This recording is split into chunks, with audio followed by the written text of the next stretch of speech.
बोंजूर, मैं August Comte हूँ। मैं 19 जनवरी 1898 को फ्रांस के दक्षिणी भाग में स्थित सुंदर शहर मॉन्टपेलियर में जन्मा। मुझे व्यापक रूप से समाजशास्त्र का जनक माना जाता है, क्योंकि सबसे पहले मैंने यह विचार प्रस्तुत किया कि समाज को भी प्राकृतिक विज्ञानों की तरह व्यवस्थित और वैज्ञानिक रूप से अध्ययन किया जा सकता है। यही क्रांतिकारी विचार समाजशास्त्र को एक स्वतंत्र अकादमिक अनुशासन के रूप में स्थापित करने की नींव बना। सोशियो एक्सप्लोरेशन में आपका स्वागत है। इस वीडियो में मैं आपको अपने व्यक्तिगत जीवन की कुछ महत्वपूर्ण घटनाओं और समाज के लिए मेरे द्वारा किए गए प्रमुख योगदानों से अवगत कराऊंगा। मेरे साथ बने रहिए, क्योंकि अब हम एक नए विज्ञान के जन्म को खोजने जा रहे हैं, समाज का विज्ञान। मैं एक कट्टर कैथोलिक धर्म और राजतंत्र समर्थक पारिवारिक पृष्ठभूमि में पला बढ़ा। फिर भी अपने युवावस्था में ही मैंने धर्म और राजसत्ता के प्रति विश्वास से धीरे धीरे दूरी बनाना शुरू कर दिया। यह वैचारिक परिवर्तन फ्रांसीसी क्रांति के बाद फ्रांस में उत्पन्न राजनीतिक अशांति के साथ मेल खाता है। अपने बचपन की धार्मिक कट्टरता के विपरीत मैं तर्कवाद और धर्मनिरपेक्ष विचारों की ओर मुड़ गया। यही व्यक्तिगत बदलाव मेरे दार्शनिक चिंतन यात्रा की शुरुआत बनी, और यही मेरे बाद के विचारों की नींव भी बना। मॉन्टपेलियर छोड़ने के बाद मैं पेरिस के प्रसिद्ध शैक्षणिक संस्थान एकोल पॉलिटेक्निक में शामिल हुआ। यह संस्थान विज्ञान और गणित की शिक्षा को अत्यंत महत्व देने वाला माना जाता था। हालांकि 1816 में छात्र आंदोलनों में भाग लेने के कारण मुझे वहां से निष्कासित कर दिया गया। मॉन्टपेलियर लौटने के बजाय मैंने पेरिस में ही रहने का निर्णय लिया, जहां मैंने निजी शिक्षण द्वारा जीविका अर्जित की और स्वतः अध्ययन करना जारी रखा। इसी दौरान जब पूंजीवादी ढांचा आकार ले रहा था, मैं प्रसिद्ध यूटोपियन समाजवादी हेनरी डी सेंट साइमन के साथ काम करना शुरू किया।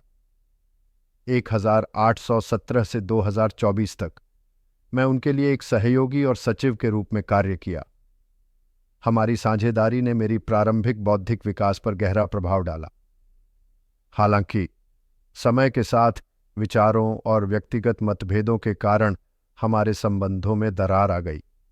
आखिरकार हम अलग हो गए और मैंने सार्वजनिक रूप से आलोचना की कि उन्होंने हमारे संयुक्त रूप से विकसित विचारों का सारा श्रेय स्वयं लेने की कोशिश की। 1825 में मैंने कैरोलिन मासीने नामक एक पूर्व रंगमंच अभिनेत्री से विवाह किया, लेकिन हमारा विवाह न तो शांतिपूर्ण था, न ही सुखद। निरंतर मतभेद और आपसी समझ की कमी ने हमारे संबंध को जटिल बना दिया। इसी समय के दौरान मेरी मानसिक स्वास्थ्य से जुड़ी समस्याएं उभरने लगीं। 1826 में मैं गंभीर निराशा का शिकार हुआ और एक समय पर आत्महत्या करने का प्रयास भी किया। कैरोलिन द्वारा दिए गए समर्थन के कारण मैं उस स्थिति से उबर सका और फिर से अपने बौद्धिक प्रयासों में संलग्न हो गया। हालांकि इस मानसिक सुधार के बाद भी हमारा संबंध और भी अधिक खराब होता गया। 1830 के दशक के अंत तक हम दोनों ने अलग अलग रास्तों पर चलना शुरू कर दिया।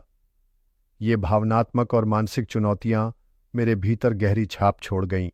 मेरे बाद के लेखन में, जिसे न्यायसंगत दृष्टिकोण और गहन संवेदनशीलता के रूप में पहचाना जाता है, इन अनुभवों की भूमिका निश्चित रूप से महत्वपूर्ण रही।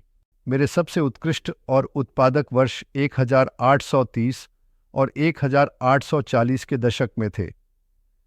इन्हीं वर्षों के दौरान मैंने अपना सबसे महत्वपूर्ण दार्शनिक कार्य लिखा, कोर्स डी फिलॉसफी पॉजिटिव, अर्थात पॉजिटिव फिलॉसफी का पाठ्यक्रम। इस ग्रंथ के माध्यम से मैंने एक नई विज्ञान शाखा का प्रस्ताव रखा, जिसका मूल विचार यह था कि समाज का अध्ययन भी उसी तरह किया जाना चाहिए जैसे हम प्राकृतिक विज्ञानों में अनुभवजन्य एम्पायरिकल तरीकों का उपयोग करते हैं। इसी आधार पर मैंने समाजशास्त्र, सोशियोलॉजी नामक एक नई अकादमिक विषय की बुनियाद रखी। जैसे जैसे मेरी सोच का विकास हुआ, मैं नैतिकता और सामाजिक एकता से संबंधित प्रश्नों की ओर अधिक झुक गया। इसी सोच की परिणति थी मेरा निर्माण किया गया एक नैतिक ढांचा, मानवता का धर्म, रिलीजन ऑफ ह्यूमैनिटी। ये एक धर्मनिरपेक्ष नैतिक प्रणाली थी जिसे पारंपरिक धर्मों के विकल्प के रूप में प्रस्तुत किया गया। इसका आधार था तर्क, परहित भावना और सामाजिक सौहार्द। मेरे जीवन के उत्तरार्ध में जो सबसे गहरे भावनात्मक अनुभवों में से एक था, वह था क्लोतिल्दे डीवो के साथ मेरा संबंध। हमारी मुलाकात 1844 में हुई और हमारा संबंध पूरी तरह से प्लेटोनिक और बहुत ही अल्पकालिक था, क्योंकि 1946 में क्लोतिल्दे की मृत्यु क्षय रोग टीबी से हो गई। उनका प्रभाव मुझ पर बहुत गहरा और स्थायी रहा। मैंने उन्हें नैतिक शुद्धता और भावनात्मक गहराई की प्रतीक के रूप में देखा। उनकी स्मृति मेरे द्वारा बाद में स्थापित मानवता के धर्म, रिलीजन ऑफ ह्यूमैनिटी की आध्यात्मिक नींव बन गई। क्लोतिल्दे द्वारा दी गई प्रेरणा ने मेरे दार्शनिक दृष्टिकोण को पूरी तरह से बदल दिया। उन्होंने मुझे परार्थता, दया और भावनात्मक जुड़ाव का गहरा मूल्य समझाया, जिन्हें मैं समाज की नैतिक पुनर्रचना के लिए अनिवार्य मानने लगा। कई मायनों में वह मेरी नैतिक विचारधारा का भावनात्मक और प्रतीकात्मक केंद्र बन गईं। उनकी मृत्यु के बाद भी मैं उनकी स्मृति से प्रेरणा लेकर अपने मार्ग पर चलता रहा। मैं 5 सितंबर 1957 को पेरिस में 59 वर्ष की आयु में इस दुनिया को अलविदा कहा। मेरा अंतिम विश्राम स्थल पेरिस के पैर लाशेज श्मशान में स्थित है, जहां आज भी अनेक विद्वान छात्र और मेरे विचारों से प्रभावित चिंतक मेरी समाधि पर श्रद्धांजलि अर्पित करते हैं। मैंने जो विरासत छोड़ी है वह कई लोगों के लिए गंभीर और जटिल मानी जाती है। पॉजिटिविज्म के संस्थापक के रूप में और समाजशास्त्र को एक वैज्ञानिक अनुशासन के रूप में स्थापित करने वाले अग्रणी के तौर पर मैंने अपना संपूर्ण जीवन तर्क, विज्ञान और नैतिक विचारों के माध्यम से मानव समाज को समझने और सुधारने में समर्पित कर दिया। मेरा जीवन आसान नहीं था। यह व्यक्तिगत संघर्षों, गहन भावनात्मक उथल-पुथल और गहरे अवसादों से भरा हुआ था। फिर भी ये एक बौद्धिक यात्रा थी जिसमें मानवता की प्रगति के प्रति एक ईमानदार समर्पण निहित था। आज जो लोग सामाजिक संसार को समझने के लिए संवेदनशीलता और करुणा के साथ प्रयासरत हैं, उनके लिए मेरे विचार प्रेरणा भी है और एक चुनौती भी, और यही भावना मेरे लिए सांत्वना है। मैं आपको मेरे समाजशास्त्रीय योगदानों में सबसे प्रभावशाली सिद्धांतों में से एक 3 अवस्थाओं का सिद्धांत, द लॉ ऑफ 3 स्टेजेस, को व्यक्तिगत रूप से समझाने के लिए आमंत्रित करना चाहता हूं। यह सिद्धांत इस विश्वास को दर्शाता है कि मानव चिंतन और उसके विस्तार के रूप में मानव समाज एक क्रमबद्ध और बौद्धिक विकास की प्रक्रिया से गुजरता है। मैंने यह देखा कि समय के साथ लोग अपने चारों ओर की दुनिया को समझने के तरीकों को बदलते आए हैं, और यह परिवर्तन एक स्पष्ट रूप से परिभाषित 3 चरणों वाले मार्ग का अनुसरण करता है। पहला चरण, धार्मिक अवस्था, थियोलॉजिकल स्टेज। यह मानव विचार का प्रारंभिक और सबसे प्राचीन चरण है। इस चरण में लोग दुनिया में घटने वाली हर घटना को प्राकृतिक आपदाओं से लेकर व्यक्तिगत लाभ हानि तक अलौकिक शक्तियों या देवताओं की इच्छा का परिणाम मानते थे। वे इस संसार को देवताओं, आत्माओं या रहस्यमयी शक्तियों द्वारा शासित एक व्यवस्था के रूप में देखते थे। इस अवस्था के अंतर्गत मैंने 3 उपचरणों को पहचाना है। एनिमिज्म, यह विश्वास कि प्रकृति की हर वस्तु में जीवन होता है। बहुदेववाद, पॉलीथीज्म, कई देवताओं में विश्वास रखने वाला चरण। एकेश्वरवाद, मोनोथीज्म, एक ही सर्वशक्तिमान ईश्वर में विश्वास रखने वाला अंतिम धार्मिक चरण। दैव अवस्था, फेटिशिज्म, पत्थरों, पेड़ों जैसे निर्जीव वस्तुओं में आध्यात्मिक शक्ति है, ऐसा विश्वास करना। लोग इन वस्तुओं को पवित्र मानकर पूजा करते थे। बहुदेववाद, पॉलीथीज्म, अनेक देवी देवताओं में विश्वास करना, जहाँ प्रत्येक देवता प्रकृति के विभिन्न पक्षों को नियंत्रित करता है, जैसे कोई वर्षा का देवता होता है, कोई युद्ध का और कोई अन्य किसी और तत्व का। अगर आप इसे और औपचारिक या वीडियो प्रस्तुति के लिए अनुकूल बनाना चाहें तो मैं उसमें भी सहायता कर सकता हूँ।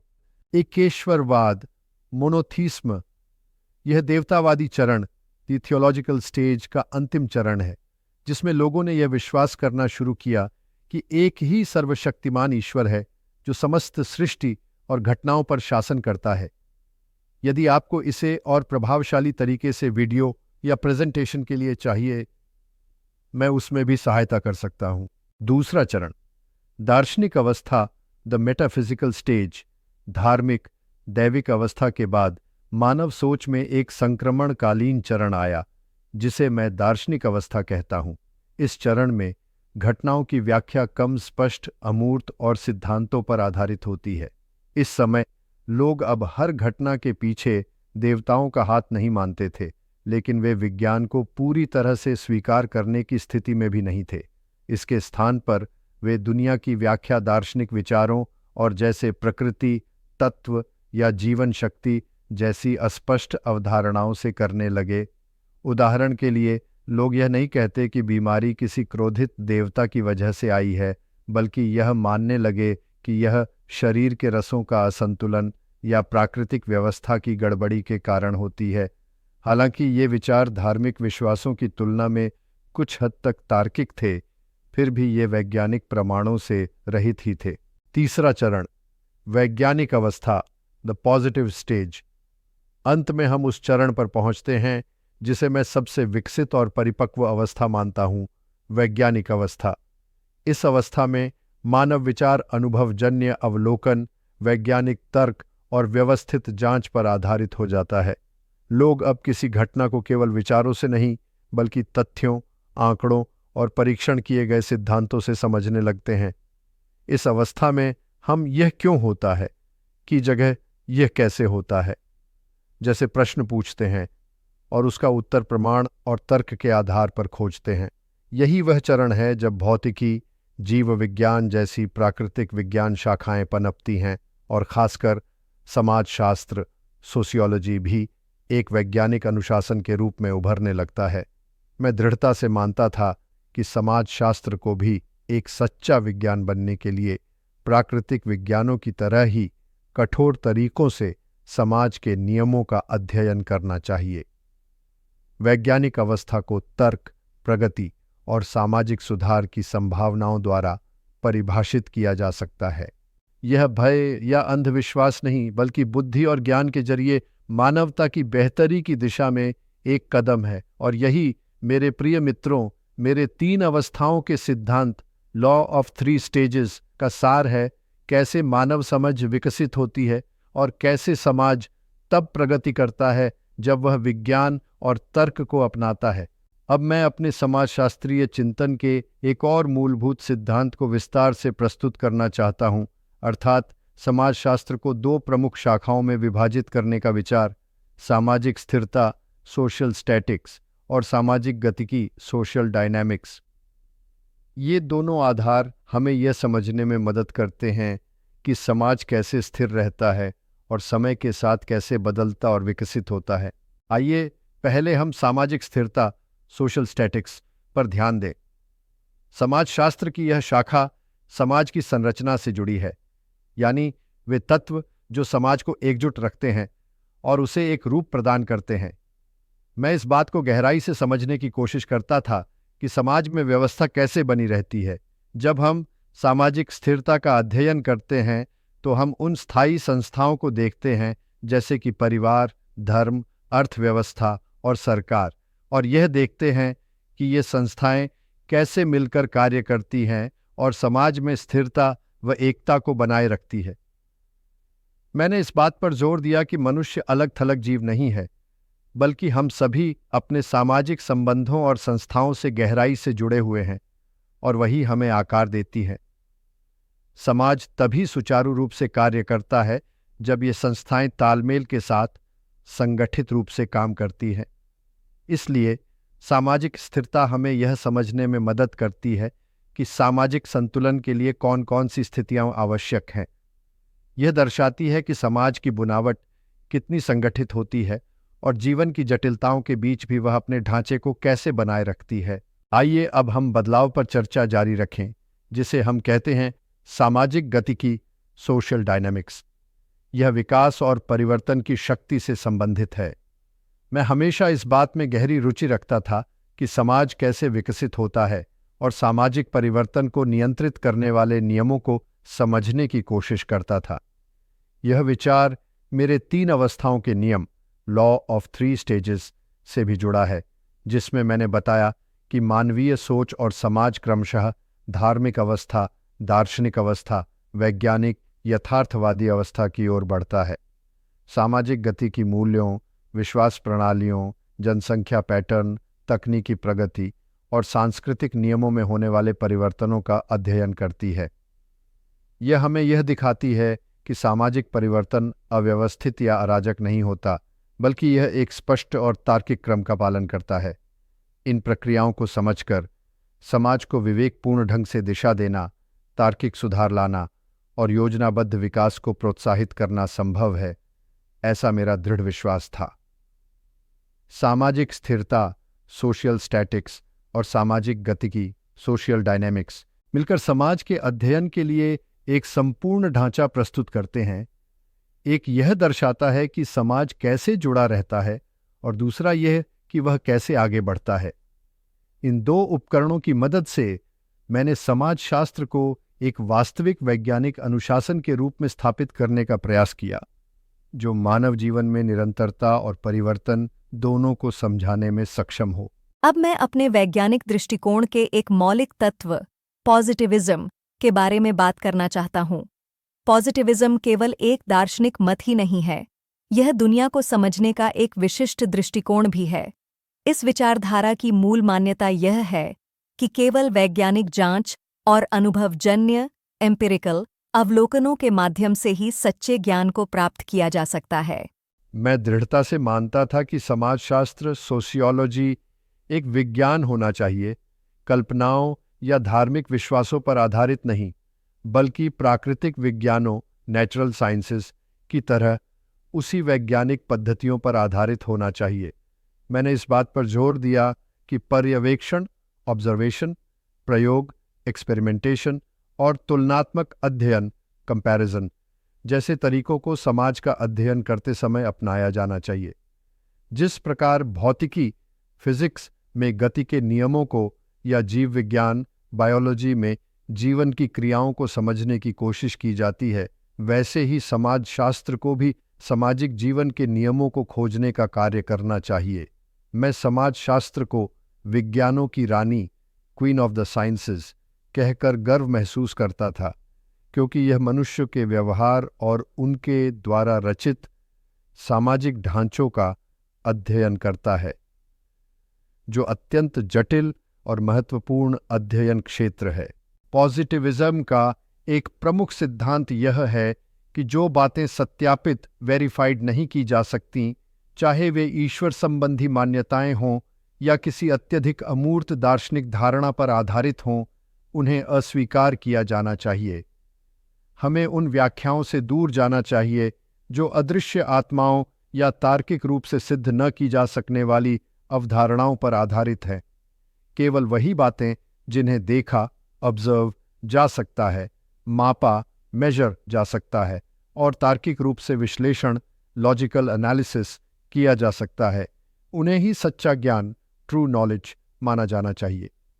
मैं मानता था कि इस सिद्धांत का पालन करने से समाजशास्त्र, सोशियोलॉजी भी भौतिक विज्ञानों, फिजिकल साइंसेस जितनी विश्वसनीयता, रिलायबिलिटी और उपयोगिता, यूटिलिटी प्राप्त कर सकता है। यह समाजशास्त्र को एक ऐसा उपकरण, टूल बना देगा जो सामाजिक समस्याओं को सुलझाने में सक्षम हो और मानव प्रगति, ह्यूमन प्रोग्रेस का मार्गदर्शन भी कर सके। मेरी ज्ञान की दृष्टि में मैंने विज्ञानों का श्रेणीक्रम, हायरार्की ऑफ साइंसेस का सिद्धांत प्रस्तुत किया। मैंने देखा कि विज्ञान की शाखाएं सरलतम से लेकर सबसे जटिल तक एक क्रम में विकसित होती हैं। गणित, खगोल शास्त्र, भौतिकी, रसायन शास्त्र, जीव विज्ञान, समाजशास्त्र। इस क्रम में मैंने समाजशास्त्र को सर्वोच्च स्थान दिया, इसलिए नहीं कि यह अन्य सभी से अधिक महत्वपूर्ण है, बल्कि इसलिए कि यह अन्य विज्ञानों से प्राप्त ज्ञान के आधार पर मानव व्यवहार और सामाजिक संरचनाओं की जटिलताओं को समझने की अद्भुत क्षमता रखता है। कुल मिलाकर पॉजिटिविज्म मेरे समाजशास्त्रीय ढांचे की वैज्ञानिक आधारशिला है। यह प्रेक्षण, ऑब्जर्वेशन, तर्क, लॉजिक और वैज्ञानिक विधियों, साइंटिफिक मेथड्स को सामाजिक यथार्थ को समझने के प्रमुख उपकरणों के रूप में प्रस्तुत करता है। इसी दृष्टिकोण के माध्यम से मैंने कल्पना की कि समाजों का विश्लेषण बहुत सटीकता से किया जा सकता है, उन्हें तार्किक सोच से दिशा दी जा सकती है और समस्त मानवता के कल्याण के लिए उन्नत किया जा सकता है। मैं अपने जीवन भर के प्रमुख साहित्यिक योगदानों को आपसे साझा करना चाहता हूं, जो पॉजिटिविज्म के दर्शन और समाजशास्त्र की नींव बने। इन पुस्तकों में से प्रत्येक मेरे वैज्ञानिक सफर की एक महत्वपूर्ण सीढ़ी है। कोर द फिलॉसफी पॉजिटिव दर्शन का पाठ्यक्रम 1830 से 2040 तक, यह मेरा सबसे महत्वपूर्ण और बृहद कृति है।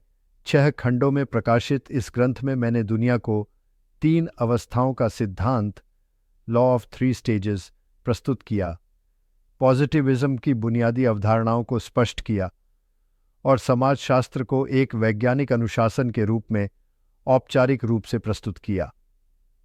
मैंने जोर दिया कि सामाजिक अध्ययन भी प्राकृतिक विज्ञानों की तरह सख्त विधियों के अनुसार होना चाहिए। डिस्कोर्स सर लेस्प्री पॉजिटिव आत्मा पर भाषण 1844। इस पुस्तक में मैंने अपने पूर्व लेखनों की मुख्य बातों को संक्षेप और सरल रूप में समझाया। मैंने जोर दिया कि हमें एक पॉजिटिव आत्मा का विकास करना चाहिए, एक ऐसा बौद्धिक दृष्टिकोण जो तर्क, अवलोकन और वैज्ञानिक पद्धति पर आधारित हो और जो कल्पनाओं या अंधविश्वासों के ऊपर हो। System of positive politics, positive राजनीतिक व्यवस्था 1851 से 1854। यहाँ मैंने मानवता का धर्म, रिलीजन ऑफ ह्यूमैनिटी की अवधारणा प्रस्तुत की। 4 खंडों में रचित ये पुस्तक पॉजिटिव सिद्धांतों पर आधारित एक नैतिक और राजनीतिक ढांचे की रूपरेखा देती है।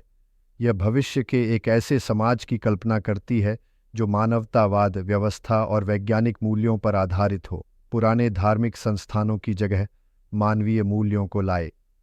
कैटेचिज्म पॉजिटिविस्ट, पॉजिटिव धर्म का प्रश्नोत्तर 1852। यह पुस्तक प्रश्न उत्तर के रूप में लिखी गई है। इसका उद्देश्य आम जनता को पॉजिटिविज्म की नैतिकता और धार्मिक पहलुओं को सरलता से समझाना है, साथ ही इसके भावनात्मक मूल्य भी प्रस्तुत करना है। एपेलो कंसर्वेटोर, रूढ़िवादियों के लिए एक अपील 1855। ये मेरी अंतिम प्रमुख रचना थी। इसमें मैंने यह तर्क दिया कि पॉजिटिविज्म सामाजिक व्यवस्था और स्थिरता के लिए एक प्रभावशाली ढांचा हो सकता है जो परंपरावादियों के मूल्यों से मेल खा सकता है। मैं यह बताना चाहता था कि बदलाव से डरने वालों के लिए भी विज्ञान आधारित एक तार्किक भविष्य को स्वीकार करना संभव है। ये रचनाएं केवल वैज्ञानिक प्रयास नहीं थीं, ये थीं मेरी आत्मिक कोशिशें, समाज को नैतिक और वैज्ञानिक दृष्टि से पुनर्गठित करने की। अराजकता और संघर्ष की जगह तर्क, व्यवस्था और मानव एकता को स्थापित करना ही मेरा पवित्र उद्देश्य था। मुझे और मेरे कार्यों के बारे में जानने के लिए समय निकालने के लिए धन्यवाद। मैं आशा करता हूं कि मेरी सोच सत्य, प्रगति और शांति की खोज में लगे आने वाली पीढ़ियों के लिए प्रेरणा देती रहे। साथ ही मेरे वीडियो को लाइक करें, चैनल को सब्सक्राइब करें और भविष्य के अपडेट्स के लिए बेल आइकन जरूर दबाएं। मर्सी एट बॉनजोर्ने।